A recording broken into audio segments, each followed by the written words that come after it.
పెన్షన్ల పంపిణీని అడ్డుకునేందుకు పచ్చమందల కుట్ర ఫలించలేదు. రాష్ట్ర వ్యాప్తంగా లబ్ధిదారులకు పెన్షన్లను పంపిణీ చేసేందుకు ప్రభుత్వం సన్నాహాలు చేస్తోంది. ఈ నెల వరకు సంబంధిత సచివాలయంలో గుర్తింపు కార్డులను చూపించి పెన్షన్ తీసుకునేలా అన్ని ఏర్పాట్లు పూర్తయ్యాయి. ఆంధ్రప్రదేశ్లో వైఎస్ఆర్ పెన్షన్ కానుక పంపిణీ కోసం ప్రభుత్వం సిద్ధమవుతోంది.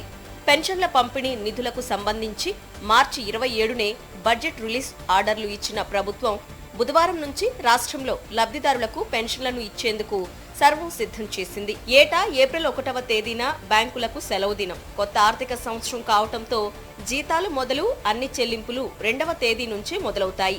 ఇది ప్రతి ఆర్థిక సంవత్సరంలో జరిగే రొటీన్ ప్రాసెస్. ఒక్క ఏప్రిల్ నెలలో మాత్రమే 3వ తేదీనే లబ్ధిదారులకు పథకాలు అందుతాయి. ప్రతి నెల 1వ తేదీన ఉదయమే వాలంటీర్లు లబ్ధిదారుల ఇంటికి వెళ్లి పెన్షన్లు అందిస్తున్నారు. రాష్ట్ర వ్యాప్తంగా ఒకేసారి పెన్షన్ల పంపిణీ జరుగుతుంది. అయితే చంద్రబాబు బ్యాచ్ పెన్షన్ల పంపిణీని అడ్డుకునేందుకు కుట్ర చేసింది. ఎన్నికల కమిషన్కు ఫిర్యాదు చేసింది. బాబు బృందం ఫిర్యాదుతో ఇంటి వద్ద పెన్షన్లకు ఎలక్షన్ కమిషన్ బ్రేక్లేసింది. అవ్వాతాతలకు పెన్షన్ల పంపిణీలో ఆటంకాలు సృష్టించిన చంద్రబాబు బృందంపై తీవ్ర నిరసనలు వ్యక్తమవుతున్నాయి. ఎన్నికల ప్రచారానికి వెళ్లిన టీడీపీ నేతలకు అడుగడుగునా ప్రజల నుంచి ప్రశ్నలు ఎదురవుతున్నాయి. ఏదో చేయబోతే మరేదో అయినట్టు పెన్షన్ల వ్యవహారం బూమ్రాంగ్ అవడంతో చంద్రబాబు కొత్త డ్రామా మొదలుపెట్టారు.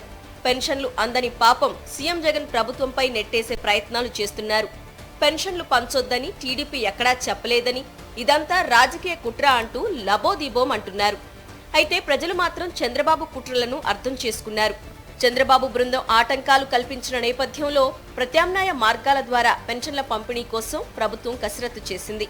ఈ నెల వరకు లబ్ధిదారులు సంబంధిత సచివాలయంలో వారి గుర్తింపు కార్డులను చూపించి పెన్షన్ తీసుకునేలా ఏర్పాట్లు చేస్తున్నారు అధికారులు. దీనికి సంబంధించి సిఎస్ జవహర్ రెడ్డి జిల్లా కలెక్టర్లతో సమీక్ష చేశారు. పెన్షనర్లకు ఇబ్బంది లేకుండా ఏ విధంగా అందించాలనే అంశం చర్చించి కీలక నిర్ణయాలు తీసుకున్నారు. సచివాలయాల్లో పెన్షన్ పంపిణీ ద్వారా క్షేత్రస్థాయిలో సమస్యలపైన ఆరా తీసిన సిఎస్ తగు సూచనలు సలహాలు ఇచ్చారు. ఏపీలో దాదాపు 66 లక్షల మందికి పెన్షన్ అందుతోంది. ఇంతమందికి గతంలో అనుసరించిన విధానం ద్వారా కాకుండా మరేదైనా పద్ధతిలో పెన్షన్ అందించే అవకాశం ఉందా అన్న అంశంపైన సిఎస్ చర్చించారు.